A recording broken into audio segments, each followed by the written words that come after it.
Dhaka varsity 23-24, Rajshahi university, Chittagong university 22-23, এমনকি engineering ভর্তি পরীক্ষায় এই টাইপের এমসিকিউ প্রায়ই চলে আসে। এবং এখন যেহেতু বুয়েটের প্রিলি হয়, যেখানে বুঝতেই পারতেছো আমাদের 100টা এমসিকিউ মাত্র 60 মিনিট সময়। সো আমাদের যদি আজকের ক্লাসের শর্টকাটটা জানা থাকে তাহলে আমরা খুব সহজেই এই কোয়েশ্চেনগুলো সলভ করে ফেলবো। আসসালামু আলাইকুম সবাইকে, ওয়েলকাম করছি কোয়েশ্চেন ব্যাংক অ্যানালাইসিস সিরিজের ইন্টিগ্রেশন চ্যাপ্টারের সেকেন্ড ক্লাসে। ক্লাসটা হয়তো ছোট হবে, কিন্তু অ্যাডমিশনে যেসব জায়গায় এমসিকিউ পদ্ধতিতে ভর্তি পরীক্ষা হয় তার জন্য অনেক অনেক ইম্পর্টেন্ট। তাহলে চলো শুরু করা যাক। শুরুতে আমরা কনসেপ্ট আলোচনা করে নিব। আমরা কিছু স্পেশাল গ্রাফের এরিয়া বের করতে চাই। ধরো আমরা সকলেই জানি না, এটা একটা বৃত্তের সমীকরণ যার কেন্দ্র 0 0 এবং রেডিয়াস a, এবং বৃত্তের ক্ষেত্রফল বের করার রেডিমেড ফর্মুলা তো আমাদের সকলেরই জানা, পাই ইন্টু এ স্কোয়ার। তাহলে বৃত্তটা যদি 4টা চতুর্ভাগে সমভাবে বণ্টিত থাকে, যে কোনো একটা চতুর্ভাগের ক্ষেত্রফল হবে কি তার 1/4। একইভাবে আমরা উপবৃত্তের সমীকরণ হিসেবে এটাকে চিনি, যেখান থেকে আমরা উপবৃত্তের ক্ষেত্রফল বের করতে পারি যদি এ এবং বি এর মান গিভেন থাকে। ধরো ভাই একটা এক্সাম্পল নিচ্ছি, x² / 16 plus y² / 9 equals to 1। আমাদেরকে বললো এই সমীকরণের লেখ দ্বারা প্রথম চতুর্ভাগে আবদ্ধ ক্ষেত্রফল বের করো। তাহলে উপবৃত্তটা আমার 4টা চতুর্ভাগে ছড়িয়ে আছে, তার ক্ষেত্রফল কি বলতো? পাই ইন্টু এ ইন্টু বি, অর্থাৎ 4 × 3। বাট আমরা অ্যাকচুয়ালি বের করতে চাই যে কোনো একটা চতুর্ভাগে, অর্থাৎ এর 1/4 না, সেটা করে দিলেই কিন্তু আমরা বের করে ফেলতে পারবো, রাইট? এইগুলো তো আমাদের আগের থেকেই জানা, খুবই কমনলি আমরা ইউজ করি। বাট এই স্লাইডটা অনেক বেশি গুরুত্বপূর্ণ। ধরো আমাদের একটা পরাবৃত্ত আছে যার আকারটা হচ্ছে y² = 4x, এবং আমাদের মূল বিন্দুগামী সরলরেখা যার ঢাল m, y = mx। এদের দ্বারা যে আবদ্ধ ক্ষেত্রফল, অর্থাৎ ধরো আমাদের y² = 4x এর গ্রাফ তো এরকম, আর এইটা আমাদের একটা মূল বিন্দুগামী সরলরেখা। এদের দ্বারা যে আবদ্ধ ক্ষেত্রফলটা, অর্থাৎ এই যে এতটুকুর এরিয়া, সেটা আমরা খুব সহজেই বের করে ফেলতে পারি একটা শর্টকাটের মাধ্যমে। শর্টকাটটা কি? 8/3 একটা কনস্ট্যান্ট থাকবে, 8/3। দেন আমাদের এই যে a 4ax এর যে কনস্ট্যান্ট a, সেটার স্কোয়ার ডিভাইডেড বাই আমাদের ঢালের উপরে হবে কিউব।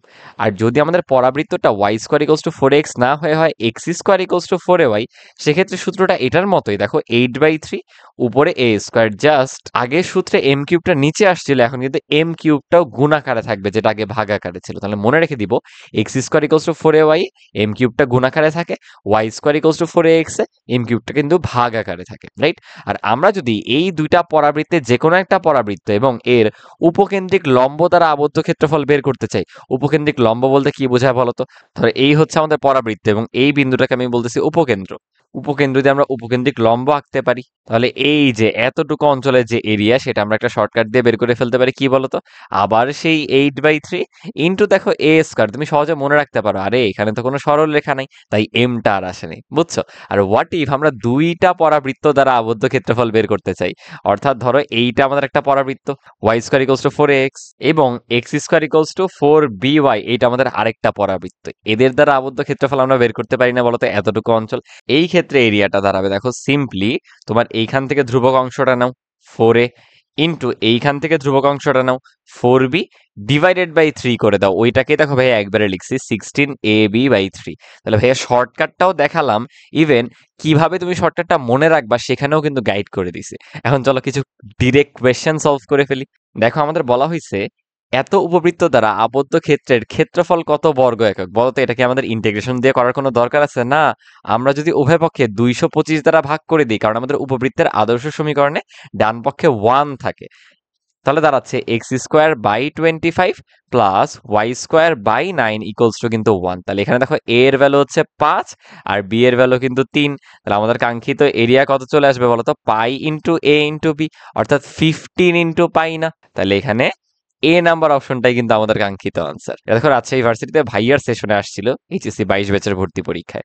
আচ্ছা দেখো সিমিলার আরেকটা কোয়েশ্চেন, একইভাবে আমরা 100 দ্বারা ভাগ করে দিলে দাঁড়াবে x² / 25 প্লাস y² / 4 এত equals to 1। That means a এর ভ্যালু এখানে 5 এবং b এর ভ্যালু কিন্তু 2। তাহলে আমাদের এরিয়া কি চলে আসবে বলতো? পাই ইন্টু এ বি, অর্থাৎ 10 পাই, এ নাম্বার অপশনটা। তাহলে এই যে প্রথম টাইপটা ভাইয়া দেখাইলাম আমাদের বৃত্ত এবং উপবৃত্তের সমীকরণ দিয়ে আমরা কিন্তু খুব সহজেই ওদের এরিয়াটা বের করে ফেলতে পারি। যদি আলাদা করে মেনশন করে দেয় যে স্পেসিফিক একটা চতুর্ভাগ বা দুইটা চতুর্ভাগেরটা বের করতে, তখন যা সেটার অনুপাত নিয়ে ফেলবে। যেমন একটা চতুর্ভাগ চাইলে এই এরিয়া ডিভাইডেড বাই 4 হয়ে যাবে, রাইট? এবার চলো পরাবৃত্তের এক্সাম্পলগুলো দেখে ফেলি। দেখো এইচএসসি 24-এর কেউ দেখে থাকলে এটা জাস্ট আমাদের এইচএসসি 23 ব্যাচে যে অ্যাডমিশন ভর্তি পরীক্ষা সেখানে ডিউতে চলে আসছিল। Y square equals two 4ax আমাদের একটা পরাবৃত্ত। তাহলে বলো তো আমি যদি এটাকে Y square equals two 4ax এর সাথে তুলনা করি, আমাদের a এর ভ্যালু কত আসতেছে 1, এতটুকু আমি রাখলাম। দেন এটাকে আমি y ইকুয়ালস টু mx এর সাথে তুলনা করি সরলরেখাটাকে, তাহলে কিন্তু m এর ভ্যালু আসলো 1। বলো তো আমরা সূত্র কি মুখস্থ করছিলাম? এক্ষেত্রে এরিয়ার যে শর্টকাটটা সেটা ছিল 8/3 পরাবৃত্তের ধ্রুবক a স্কোয়ার ডিভাইডেড বাই হবে m কিউব। এখন a আর m তো দুইটাই 1, তাহলে আমাদের আলটিমেট এরিয়া কিন্তু সিম্পলি 8/3। বলো কতক্ষণ লাগবে এটা করতে? যেসব জায়গায় সময় অনেক অল্প সেখানে কিন্তু খুবই ফাস্ট আমরা এই শর্টকাটটা দিয়ে করে ফেলতে পারি। চলো আমরা সামনের দিকে যাই। দেখো হুবহু সেম ম্যাথ আমাদের ডিউতে কতবার আসছে রাজশাহী ইউনিভার্সিটি, জাহাঙ্গীরনগর ইউনিভার্সিটি। তাহলে ভার্সিটি এক্সামের জন্য কিন্তু এই টাইপের শর্টকাট জানা একদম ফরজের মতো। দেখো তো এখানে আমরা কি চিন্তা করতে পারি? এটাকে বলা যায় x square equals to 4ay এর সাথে তুলনা করি। চলো তো তাহলে আমি লিখতে পারি x square equals to 4 into 1/4y। দেখো কে কে বুঝতে পারো? তাহলে 4 আর 1/4 মিলে 1 হয়ে যাবে। দ্যাট মিনস এখানে a এর ভ্যালু আছে কিন্তু 1/4, বুঝছো? দেন y ইকুয়ালস টু mx এর সাথে তুলনা করলে m চলে আসতেছে কিন্তু 2। আমরা এই ক্ষেত্রে সূত্র কি জানি বলতো? যখন পরাবৃত্তটা x square equals to 4ay, তখন কিন্তু আমাদের এরিয়ার শর্টকাটটা ছিল 8/3 a স্কোয়ার ইন্টু m কিউবে কিন্তু গুণ আকারে থাকবে, অর্থাৎ 8/3 into a square means 1/16 into m cube mean হচ্ছে 2 কিউব অর্থাৎ 8। সো আলটিমেটলি চলে আসতেছে 4/3 এত বর্গ ইউনিট। পারবো? দেখো সামনে যাচ্ছি। এটাও তোমরা বাসায় করে ফেলবা, ডিউতে 14-15-তে আসছিল সিমিলার ম্যাথ, জাস্ট ডাটার চেঞ্জ একই টাইপ। ডিউতে কতবার আসছে, ইভেন আমাদের ইঞ্জিনিয়ারিং ভর্তি পরীক্ষায় দেখো বুটেক্সে কতবার আসছে, চুয়েটে কতবার আসছে, একই ম্যাথই। পারবো কিনা বলো এগুলো আমরা করে ফেলতে? তাহলে এগুলো সব কিন্তু তোমাদের বাসায় প্র্যাকটিস করে ফেলতে হবে ভাই। এখানে সব একসাথে এনে দিছি, তোমাদের জাস্ট টার্গেট হবে শর্টকাটটা প্র্যাকটিস করা। চলো তো এই একটা একটু সলভ করি। আমি যদি এটাকে Y square equals two 4x লিখতে চাই, তাহলে কিন্তু আমাদের লিখতে হবে কি বলতো? 4 ইন্টু তোমার 6 বানাতে হবে, অর্থাৎ 6/4 না বলে ফেলো তো। তাহলে দেখো 4 কেটে কিন্তু 6x চলে আসবে। অর্থাৎ আমরা এখানে বলতে পারি a এর ভ্যালু হচ্ছে 6/4। দেন আমাদের স্লোপ m ইকুয়ালস টু কিন্তু 1। আমরা জানি এক্ষেত্রে এরিয়া নির্ণয়ের যে শর্টকাট সেটা হচ্ছে 8/3 a square divided by m cube. m এর ভ্যালু তো 1, সো ওইটা নিয়ে আমাদের কোনো বদারিং নাই। আমাদের এখানে আছে 8/3 ইন্টু 36 বাই হচ্ছে 16। তুমি জাস্ট সিম্পল কাটাকাটি করো, এখানে নিচে 2 দ্বারা উপরে কাটলে আসতেছে 18। আর দেখো 3 6 18 হয়ে যাবে। এখানে হয়তো ভাইয়া অপশনটা উঠাইতে কোনো মিস্টেক করছে, বুঝছো? আনসারটা কিন্তু আমাদের 6 ইউনিটসই আসতেছে। আচ্ছা আসো সামনে যাই।